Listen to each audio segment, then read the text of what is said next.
Well, we're back. You know that smell you can't define when you come home after your little walk in the park and it turns out to be dog shit at the bottom of your boot? Well, we're back.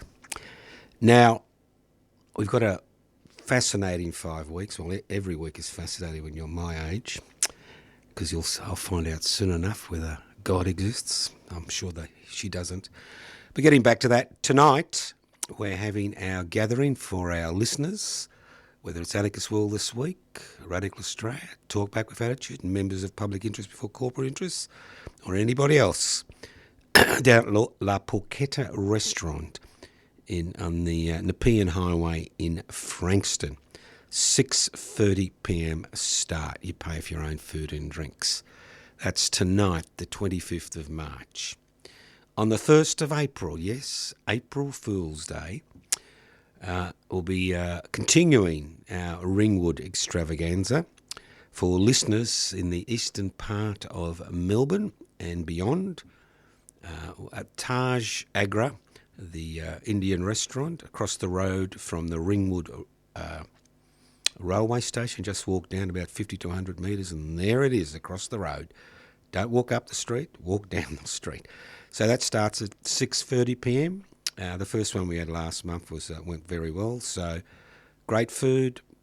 I don't know about the company, but the food's good. So come along and join us if you're a listener to 3CR, a member of public interest before corporate interest, or somebody who's interested in different type of political analysis. Then the following week, which will be the 8th of April, how time flies. On the 8th of April, we will be having dinner at the Latin American restaurant at the corner of Breeze Street and Albion Street in Brunswick for our listeners in the CBD and possibly the West. And the following Wednesday on the 15th, I'll be doing a presentation at the Footscray Hotel, 6:30 p.m. for a 7 p.m. start on the myths surrounding Australia's involvement in World War I. The Anzac myth dissected. And what's that? And then it just goes on and on.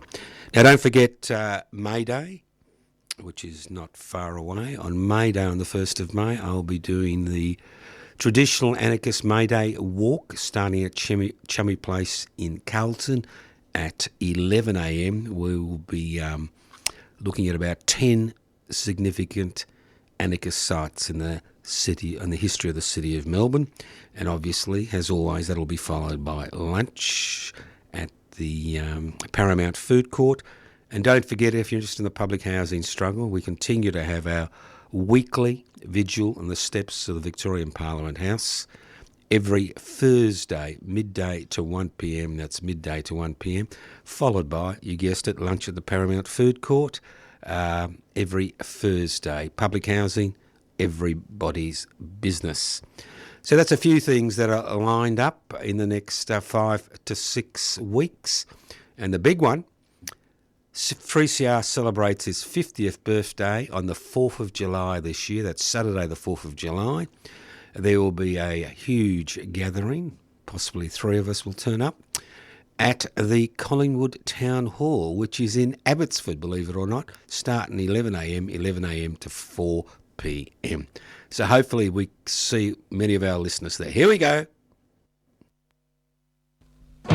Evil minds that plot destruction,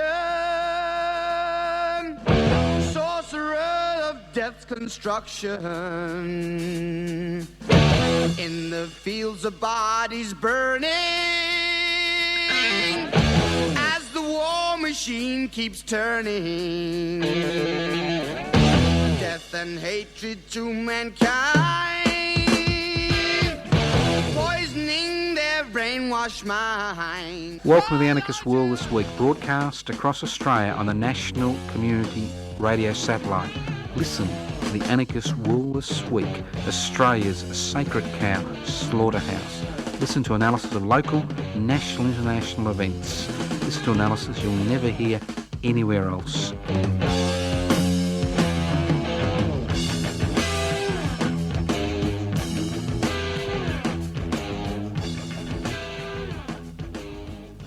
Big broadcast across Australia via the Community Radio Network. My name's Joseph Toscano. The program is podcast. You can access the podcast by going to 3cr.org.au.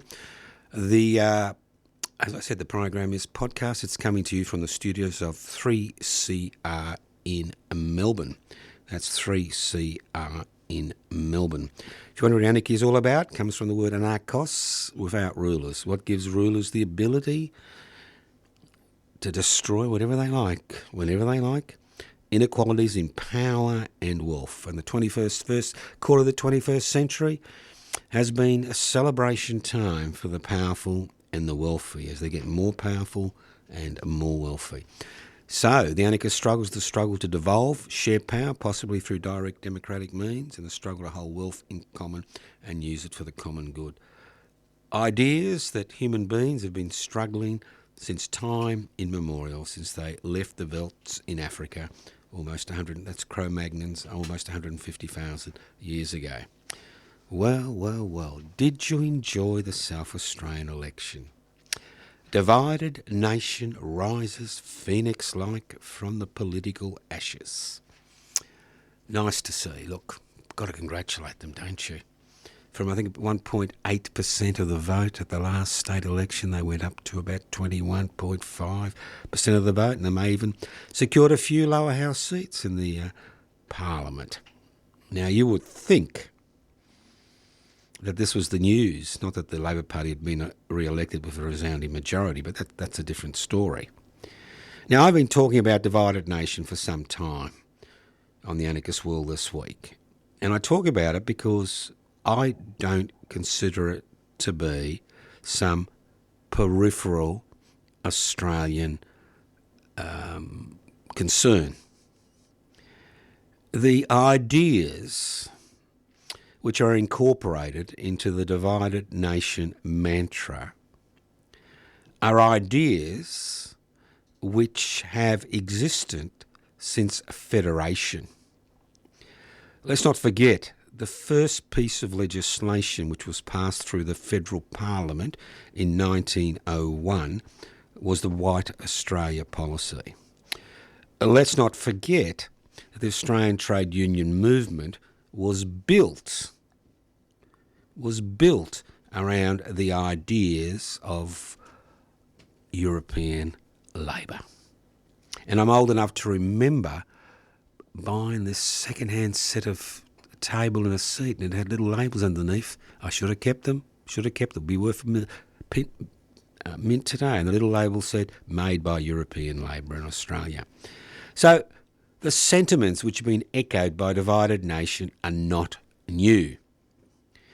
Now, these sentiments, to a significant degree, are part and parcel of the fact that over the last 50 years, as a people, we have supported the globalisation, corporatisation, deregulation and privatisation agenda, believing that leaving not just the economy but the culture and social interaction to the private sector would deliver us nirvana and personal freedom.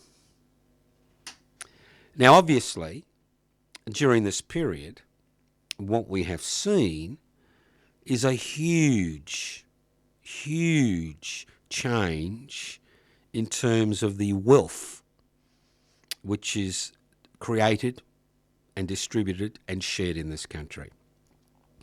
For example, in the 70s, if you invested $1 in a business or the stock market or a business, and you made a profit of $3 from that investment, $2 would go to the workers who made that profit, and $1 would go to you, the investor.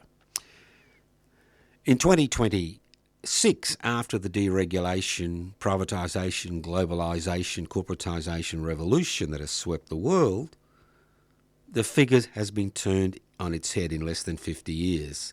If you make $3 profit, $2 goes to you and $1 goes to the workers who made that profit. So what has happened as we have embraced globalisation and corporatisation as the way forward, and privatisation and deregulation as the way forward, what has happened is that more and more and more Australians and people around the world, as we saw in the United States of America, find themselves on the outer. It's interesting that the same people who support divided nation are the very same people who don't seem to understand that their position in many ways mirrors the positions of First Nations people in this country. So there is a economic, social and political and cultural component to the rise of divided nation. Because the fact is that when you look at the policies of divided nation and who supports divided nation, it's not who you think it is. Although a lot of its support comes from dissatisfied, marginalised, ostracised people who feel that they are strangers in their own country, who feel that somehow they've lost what little power they were able to exercise in the past. The fact is that divided nation is a policy-free zone in terms of national security, in terms of economic strategy, in terms of division of wealth. Because the fact is that some of the most powerful oligarchs in this country are pumping a great deal of money into divided nation because they understand that ultimately, while we argue and fight amongst ourselves about gender, sexual orientation, immigration, race, religion, all the peripheral elements of everyday existence, that we won't turn our attention to the reason people are ostracised and marginalised. The fact is that this country's parliamentary system, so-called representative democracy, has been captured by that 1% that own the means of production, distribution, exchange and communication. And we see the major political parties, whether it's Labor, Liberal, or National, or even divided nation, to a lesser degree the Greens, are basically held hostage by that 1% that own the means of production, distribution, exchange and communication. That's why we now find ourselves in a situation where private charities need to raise money from the Australian population to send Australian children to public schools. That's why we have extraordinary waiting lists in the public health sector. That's why we have an early childhood development sector which has been monopolised by a handful of corporations, and we see what happens when you give the corporate sector free rein and give them the key to the Australian Treasury. That's why the aged care sector finds itself in such a mess. And that's why 1 in 3 Australians are now living on social security benefits which are almost below the poverty line. And that's why 1 in 4 Australians, around 24% of Australians, who are working are on the minimum wage, which is about $50,000 a year, and they pay tax on that $50,000 a year, as well as the goods and services tax, which occurs on most things except healthcare and fresh food. So here we have a situation where we have a miserable, I'm not saying we're miserable, but in terms of numbers, 27 million people out of 8 billion, 8.3 billion, living on a resource-rich continent, finding that an increasing section of the population is now ostracised, marginalised, and so ostracised and marginalised that they're attracted to political parties and political movements like Divided Nation, which claim that the issue that faces us is Muslim immigration, transsexual revolution, gender politics, and the list goes on and on. So, we are faced with a critical situation. And that critical situation is, how do you and we as a people counter Divided Nation? Do we counter it by attacking its leadership? Do we counter it by looking down on those Australians, 1 in 5, who currently support a Divided Nation? Do we counter it by exposing where its financial backing comes from, some of the richest people in this country? Do we counter it because of its lack of policies? Or more importantly, do we counter it, although it calls itself one nation, that all it will do is divide the nation, break down social cohesion, and more importantly, increase the power of that 1% that own the means of production, distribution, exchange and communication to set the parliamentary agenda? Nothing highlights this more than what is happening currently. And we'll speak about the Middle East in a minute. What is happening currently? Gas companies in this country, we're the second greatest producer of gas in the world after Qatar. Qatar's got its problems, so we're now the first, the most gas producer in the world. And these gas corporations are making huge profits as a result of the war, and none of these profits actually go back to the Australian people. And we've got this tepid debate about a super profits tax on the gas industry. A tepid debate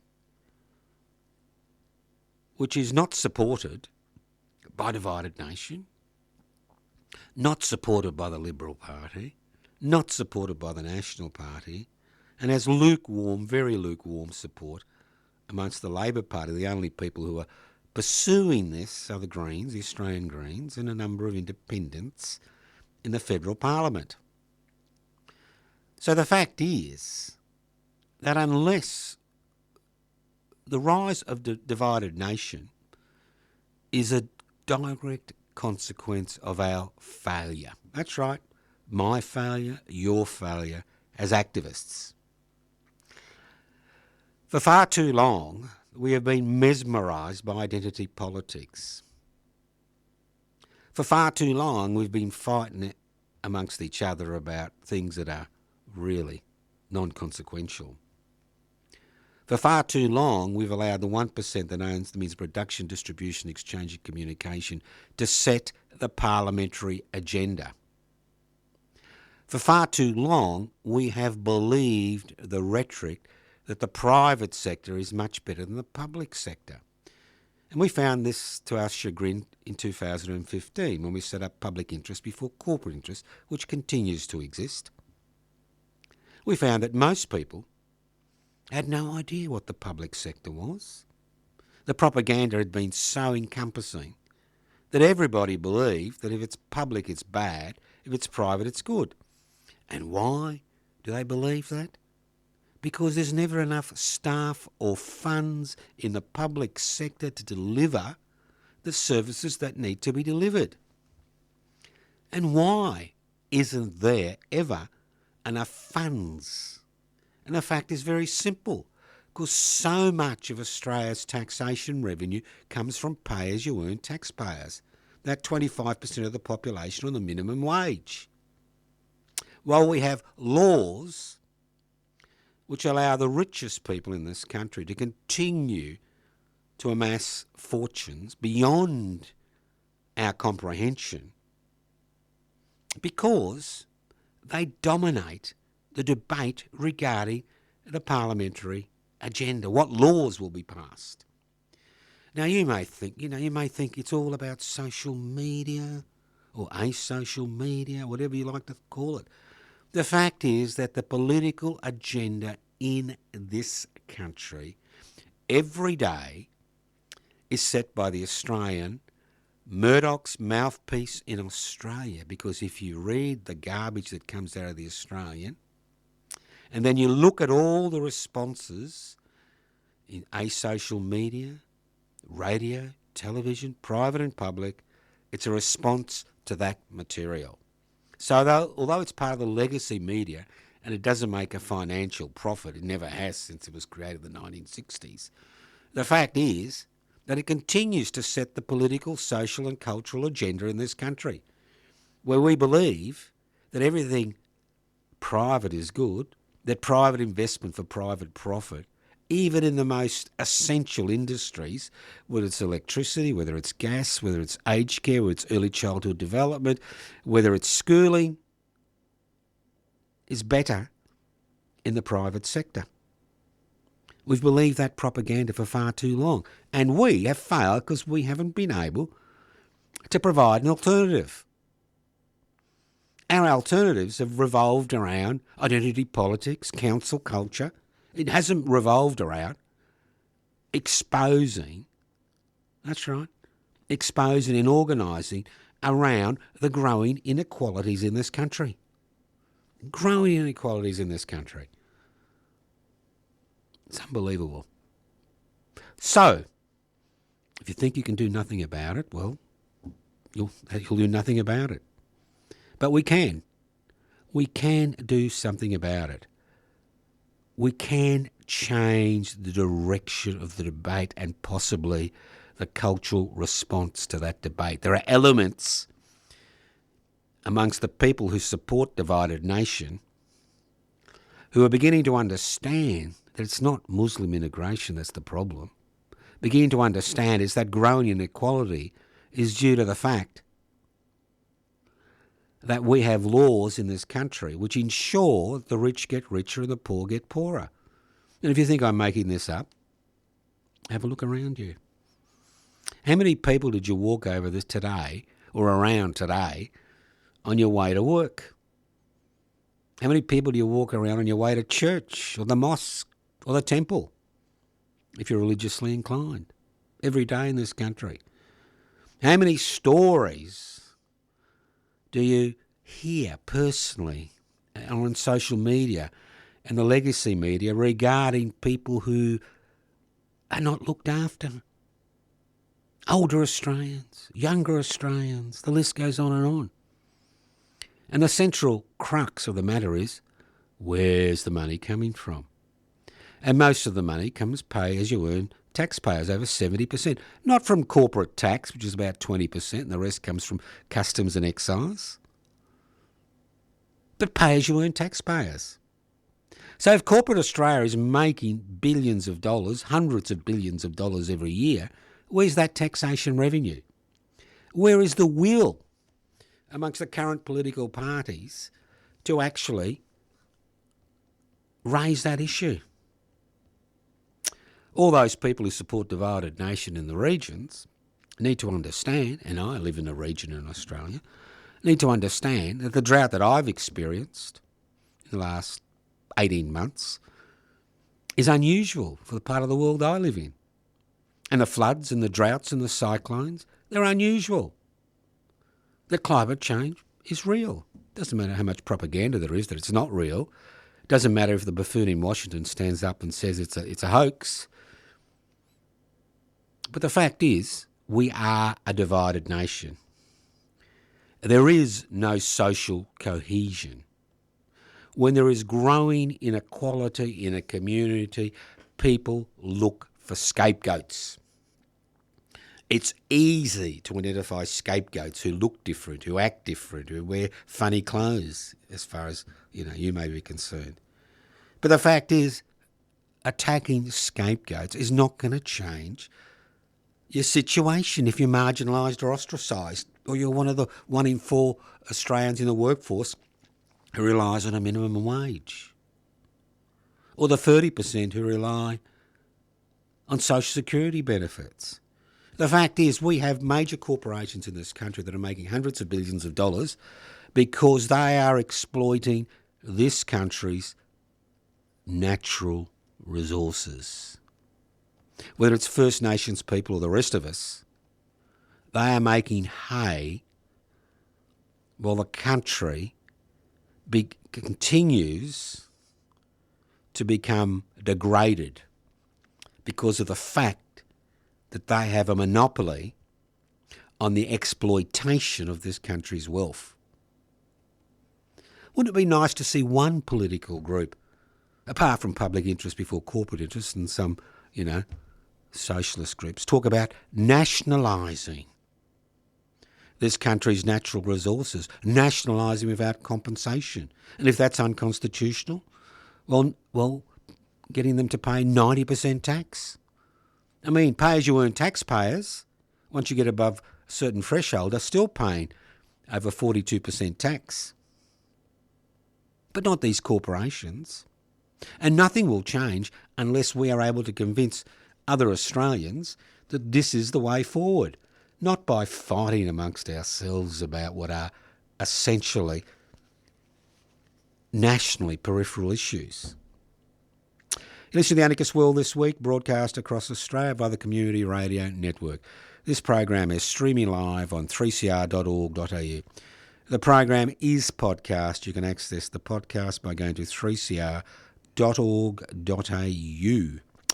Well, I was thinking, I want to become rich, all right? Rich, okay? We all want to become rich. And I was thinking, what am I going to invest in? Gold? Maybe I've missed the boat there. I'm old enough to remember when gold was $200 an ounce. It's now, over $5,000 an ounce US. So I've missed the boat there, and obviously I didn't have any money to invest in gold. How about stocks and shares? Yes. Well, I could, as most Australians have, through their superannuation funds, and they've seen their values of their shares drop by 10% in the last 6 weeks because of the buffoon in Washington. How about property? All those wonderful things for private investors to invest in the residential property market. Property. People have been pushed into the property market. Get yourself a second property. Claim, negative gearing, tax deduction. Claim your capital gains, the list goes on and on. There's only one problem. To buy gold, shares and property, you need money, or you need to borrow it and pay inordinate interest to some financial entity. But I have worked out the 21st currency for Australia. And I'd like to thank Divided Nation for helping me find the solution to the financial situation I find myself in. Hate and loathing. That's it. Invest in hate and loathing. Fear, hate and loathing. Great investments. You don't need any money. You can feel really, really good about yourself because you've worked out who the enemy is. Who's put you in that situation where you can't invest in gold and shares and property? It's all their fault because they wear a funny hat. It's all their fault because they speak a different religion. And the list goes on and on. So, how do we get ahead? Form your own hate and loathing political party or cultural entity. That's the way to get ahead in Australia in the 21st century. Become a real Australian, a real citizen. Well, let's move on. Now, if you want to join public interest before corporate interest, it's simple. Go to the webpage pibci.net. And if you're not computer literate, you can always ring me on 0439 395 489 and we'll send you out the necessary paperwork. Let's move on. The Washington Buffoon played like a mechanical rabbit at a greyhound track. I know most of you are against greyhound racing, but I assume some of you have been to a greyhound track and you see this little mechanical hare racing along and the dogs are chasing the mechanical hare. Well, the buffoon in Washington has been played by the Israeli state. They've got a vision to create this greater Israel, the biblical Israel in the Old Testament. I mean, you may have heard today they're going to try to occupy southern Lebanon for a while. They've occupied the Golan Heights, they've occupied Gaza, they've occupied East Jerusalem, they've occupied the West Bank, and they've got their little big brother, the Washington Buffoon, to come in and, fight their battle for them. See, but the Washington Buffoon is in a little bit of a hole at the minute. American armaments and Israeli armaments are beginning to find how shall I put it? They're not being replaced. All those fancy defence systems are slowly, rapidly, I understand, running down. And all the Iranian authorities have to do is sit back, send a few missiles and a few drones across the Middle East and Israel, and see the Israelis and the United States waste a bit more of their munitions. And I'll see more and more of their weapons strike. So the Washington Buffoon is in a bit of a tight situation. So he starts making up things. Now, everybody thinks the Washington Buffoon has said there's going to be another 4 days before we bomb Iran's, power plants. The fact is, what he's waiting for is for his little Marines to arrive so they can occupy part of Iran to open up the Gulf of Hormuz. Now, it's easier said than done. Easier said than done. And the Washington Buffoon is beginning to realise that, as I said, he's been played like a mechanical rabbit at a greyhound track. It's quite an extraordinary situation where the world's population, that's 8.3 billion people, are being held hostage, not by the Iranian government, but by 9 million Israelis whose government is peppered with war criminals. I found it amusing, although it's tragic, to hear a military spokesperson for the Israeli Armed Forces talk about the genocidal Iranian government, and I agree. But what about the genocidal Israeli government and what's happened in Gaza in the last 2 years? 85% of the buildings being destroyed, over 400 journalists being killed. This is in an area half the size of Melbourne. Medical facilities being totally obliterated, people being driven to starvation. And while this little war continues in Iran and the Middle East, the suffering in Gaza has not gone away. It's compounded as the Israeli government tries to remove from Gaza and the West Bank entities that have supported the people there for decades, like World Vision, Doctors Without Borders, from these areas. And now they talk about seizing southern Lebanon. They've driven out 1 million people. They're destroying their homes. They've destroyed the bridges across the Levant River. They think it'll be some type of respite for the Israeli state. But the fact is, there are over 400,000 reservists from a population of 9 million have now been called out. Even their unlimited arms supplies are beginning to dwindle. We're seeing more successful strikes from Hezbollah and Iran. And what I found particularly amusing, although there's nothing amusing about what's happening in the Middle East, was the Iranian Revolutionary Guard releasing footage where they were mocking the Washington Buffoon. As I said before, the Washington Buffoon has an issue. Oil, although there is an increasing amount of electrification, especially in China, which is not affected by this war because of the electrification program, because they've got 1.5 billion tonnes of fuel in reserve. The fact is that what we are seeing is the creation of another quagmire in the Middle East. You would think that after 70 years of failed intervention, the United States government would begin to realise that the way forward would be through negotiations and economic pressure, not military domination. People ask me, when do you think the war will end, Joe?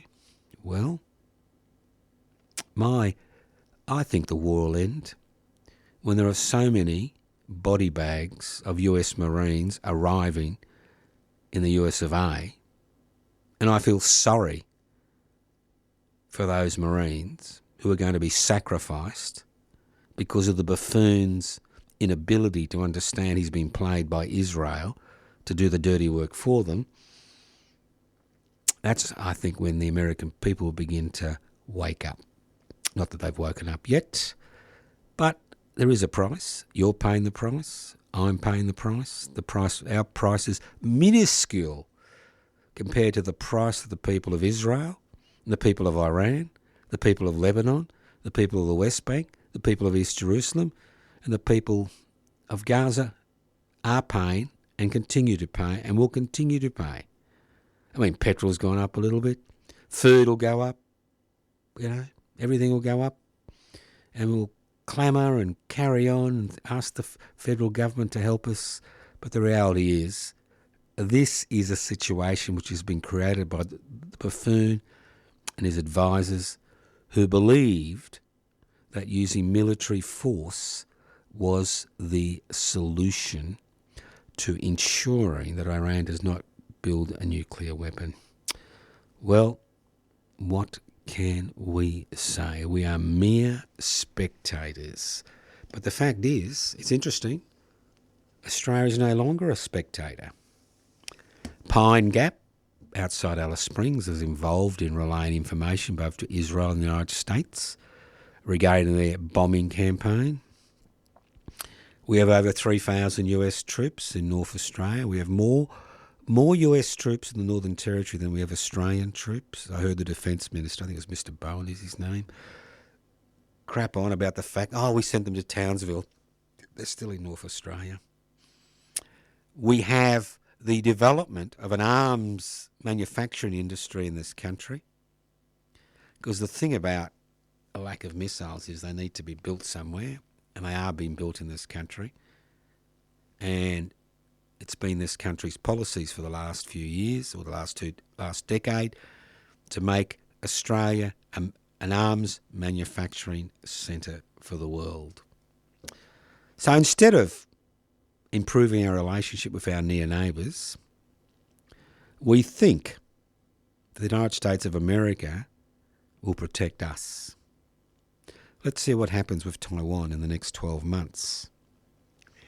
Because the scene is now set for a situation where we will not be asked to send one plane and 80 troops to Qatar to try to defend them against missile attacks from Iran, but we will find ourselves in a situation where we'll be asked to sacrifice an increasing number of Australians to ensure that the buffoon in Washington and the megalomaniacs that support him continue to do what they're doing.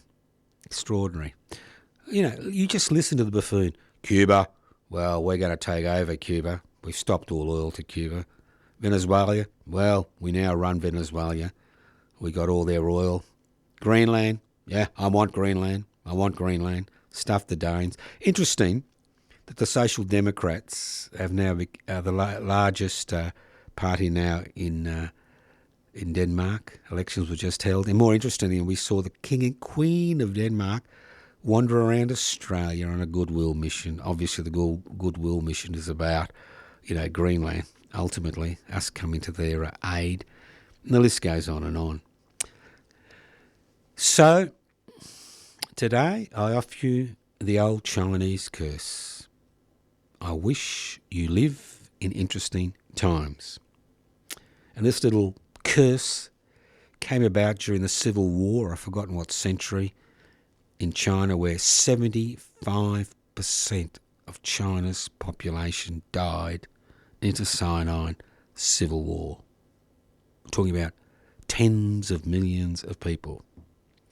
And that's the reality we face. I know it sounds, illogical. I know it sounds as if it would never happen.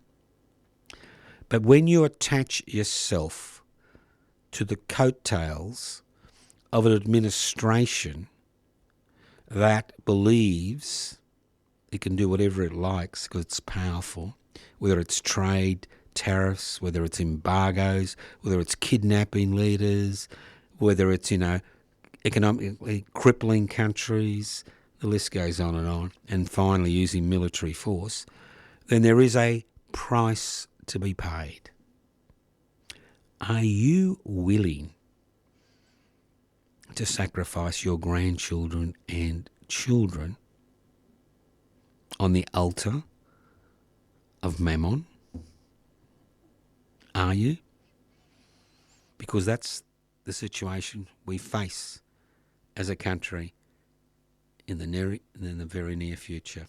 I know it sounds pathetic. It sounds, like the end of the world is nigh. But the fact is, we have now reached a situation in Australian history regarding the company we keep as a nation, which puts us in the firing line, and we now are in a situation where missiles, that's right, little missiles from China or Russia can arrive here, especially in the north of Australia, at any time they please. And if you host the enemy's bases, as we've seen in the Middle East, whether it's Saudi Arabia, whether it's Qatar, whether it's United Arab Emirates, whether it's Bahrain, whether it's Oman, then you become a target. And that's the reality. And can 27 million people living on a continent defend that continent? No. This is the Anarchist World This Week, broadcast across Australia by the Community Radio Network. All right, let's move on. I did mention before 1 in 4 Australians on minimum wage, which is about $50,000 a year. Now, I found that extraordinary. Look, I didn't realise that. I should have known it, but I didn't realise that 1 in 4 Australians who are working are on the minimum wage. That's $1,000 a week. $1,000 a week. When you take out taxes, food, mortgage or rent, it's not enough, is it? Even if you live by yourself and you've got a cat you feed the leftovers to, it's not enough. No wonder people are angry. And why do we find ourselves in this situation? Because over the last 30 years, we have allowed ourselves to believe the propaganda, and it is propaganda, that unions are bad. They're all inhabited by crooks. And we now have the ridiculous situation where only 12% of the Australian working population is in a union. And most of them are in state-based industries or federal-based state-based public servants, as we've just seen with the teachers' strike in Victoria, where over 30,000 teachers and their support staff marched in the CBD yesterday because of a wage dispute. The fact is, we find ourselves in this miserable situation because we've believed the propaganda. I said before, private is good, public is bad, unions are bad, the private sector is good, individual contracts are good, union-based, wage deliberations, bad. And we've seen government after government after government pass legislation which makes it almost impossible to people to organise on the job site, on the work site. So no wonder 1 in 4 Australians are on the minimum wage, and no wonder you need 2 people in a household to be working full time to actually pay your bills. And no wonder in the current situation with the escalation of fuel prices, because of the, Washington Buffoon's little foray into the Middle East, military foray into the Middle East, courtesy of the Israeli, war criminals. The fact is that we find ourselves in this situation. And once again, the majority of us look for scapegoats. The person who wears a funny hat, the person who's got a different skin colour, and the person who wears funny clothes. Our kids can't get into the housing market. We blame the migrant, not the fact that we have negative gearing, capital gains taxes which aren't really capital gains taxes, and the list goes on and on. Now, obviously, most Australians, we pay our taxes. They come out of your wage, week in, week out. You pay your taxes, you pay your fair share, and you expect something in return. You expect if you've got responsibilities, you've got children, you expect you can send them to a public school, let alone a private school. You expect that you could access healthcare in a timely manner. You expect you can pay your gas and electricity bills. You expect that you can maybe go out once a week and splurge on a takeaway. You expect all these things, but the fact is, if we don't work collectively together, it's not going to happen. And that's what deregulation, privatisation, corporatisation and globalisation is about. Now, just in case you've forgotten what these fancy words mean, it's very simple. Privatisation is when the government of the day, whether it's a state or federal level or the local government, virtually gives away public-owned entities which have been built up through taxpayers' money to the private sector because it's more efficient, in inverted commas. Deregulation is when you remove rules that stand in the way of business, which are there to protect the customer and the employee and also the employer. Green tape, red tape, grey tape, pink tape, you name it. Deregulation. Corporatisation, all you've got to do is you walk into any supermarket complex around the country, and there are many of them. Same brands, and if the brands are different, in the majority of cases, those different brands belong to one particular brand which you know nothing about. That's corporatisation. So corporatisation is what destroys a small business. Small business people say to me, it's the wage bill. It's all the government regulation that means I can't make a profit. You can't make a profit because there are no protections in this country for small business against corporate greed and corporate domination of the market. Different in many European countries where small businesses are protected and people make a living. For centuries, the same business passes from hands to hands. But not in this country. We've allowed the corporate sector to take over. And globalisation, simple. It means when we have large corporations decide, well, the best way I can make a buck is to give my business to that particular country where there are no trade unions and they pay them $2 an hour. Why should I pay people, a minimum wage in Australia when I can actually get the same work done somewhere else, for a tenth of that price? That's globalisation. These are the simple concepts. So, as I said at the beginning, our responsibility. For far too long, we have failed miserably to alert people to the fact that ultimately the way we live, the way our children are going to live, is dependent on how the wealth in this country is not just created but distributed. And while we allow the current situation to occur, nothing will change, and we'll see the rise of parties like Divided Nation, who are quite happy to point the finger at the other, but are no way willing to look at the 1% that own the means of production, distribution, exchange and communication. Let's move on. Section 3 of the Australian Constitution. I'm sure you keep the Australian Constitution under your pillow and you read one section every night before you go to bed. Fascinating reading. And people say, why do you bother, Joe? Well, it's very simple. The Australian Constitution basically determines the types of laws that can be passed by the government of the day. Now, Section 3 of the Australian Constitution is an important section because it delineates the difference between the executive, which is the public servant, the government, which are the elected representative, and the courts, the judges, the magistrates, the judges. It makes a clear division. Now, there's been a few High Court cases which have rocked Australian society and which have been picked up by the reactionary conservative Murdoch media and blown out of all proportion.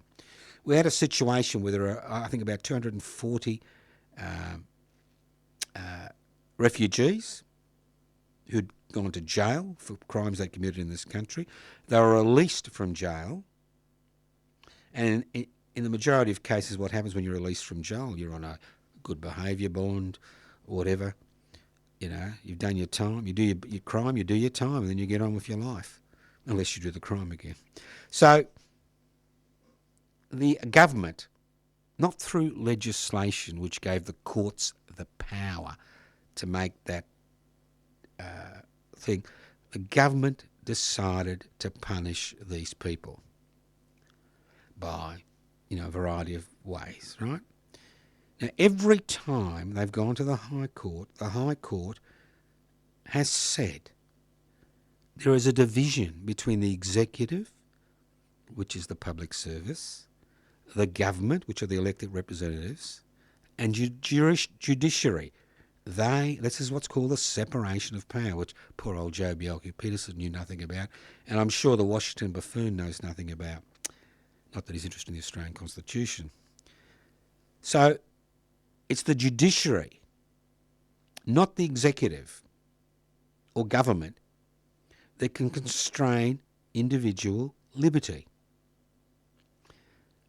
So unless there are laws which are in place and somebody goes through a system, a court system, and punishment is handed out by the judge or the magistrate, the executive or the government of the day does not have the power to hand out that punishment. I know it sounds academic, but it's critical. And that's why referendums play such an important part in the Australian Constitution. Because the Australian Constitution was constructed in such a way as to fossilise what's in it. Because the only way you can change the Constitution is not through Parliament, which you can do in Victoria, because the Constitution can be changed but through a referendum. And if a referendum is only successful if a majority of states and a majority of people in the country support that change, as we saw with the failure of the recent referendum regarding representation in the Constitution for First Nations people. So it's good to see that, unlike in the United States of America, the judiciary here still has some independence in terms of the way they look at the Constitution and are willing to hand down judgments which, cause a little bit of discomfort to the government of the day and to the conservative reactionary media in this country. Disinformation, propaganda on steroids. I could tell you that the world sits on the shoulders of a turtle, which sits on the shoulders of an ant, which sits on the shoulders of a gnat, and I could press my button and bang, all over the world, disinformation. Now, people say to me, well, Joe, that's ridiculous. The world doesn't sit on a turtle. I've seen a picture of the world from the moon. But the fact is that currently we are battling a disinformation overload. Now, disinformation and propaganda has been part and parcel of every society since time immemorial. The difference is, in the past, it took effort and energy, money and people power for that disinformation to become national. Today, you press a button and what you see is that disinformation is instantaneously received all around the world. So what we are now seeing is actors, mainly from authoritarian communities, using disinformation as a political ploy to destabilise social cohesion in a country and to destabilise communities which are based on a parliamentary system. So it's important that when you look at something, that you use your brain to think, does it make sense? Does it have a hint of truth about it? Is it too far-fetched to be real? And the problem is, with this never-ending morass of disinformation on social media, it doesn't take long for sections of the population to think about it as reality. So when we talk about fake news, it's a real problem. It's a huge problem. It's very easy to create fake news, propaganda, for a variety of reasons, whether it's for criminal activity or to destroy social cohesion in a society. And it's very important that we begin to understand what's happening in this country and around the world. You've been listening to The Anarchist World This Week, broadcast across Australia via the Community Radio Network. My name's Joseph Toscano. This program has been coming to you from the studios of 3CR in Melbourne. The program will be podcasted within the next 24 to 48 hours. You can access the podcast by going to 3cr.org.au, 3cr.org.au. Few websites, public interest before corporate interest. You can join today. Go to pipsy.net and join the day. Put the future of the many, that's the public, before the future of the few. That's the 1% that own the means of production, distribution, exchange and communication. Join us today. You can even send me letters. Yes, I do answer letters to Post Office Box 20, Parkville 3052. You can leave messages on 0439 395 489, 0439 395 489. You can go to the YouTube channels, Public Interest Before Corporate Interest, where I do a presentation every week. You can go to the historical YouTube channel, josephtoscano.com. The list goes on and on. But the important thing to remember is change is possible. Hope is the love child of desire, the desire for change, and expectation, the expectation that change will occur, irrespective of disinformation, Washington Buffoons, and the list goes on and on. Change will occur until every last human being on the planet disappears. Thank you once again for listening to The Anarchist World This Week, courtesy of the Community Radio Network on your local community radio station. Listen in to The Anarchist World this week, next week, on your local community radio station. If there's any issue you want me to cover, 0439 395 489. 0439 395 489. Evil minds that plot destruction, sorcerer of death's construction. An analysis you'll never hear anywhere else. Anarchist World This Week, Australia's sacred cow slaughterhouse. 10 a.m. every Wednesday. Listen to The Anarchist World This Week for an up-to-date analysis of local, national and international events. You've been listening to a 3CR podcast. If you found it valuable, please consider donating or subscribing to support independent community radio. To find out more, go to 3cr.org.au.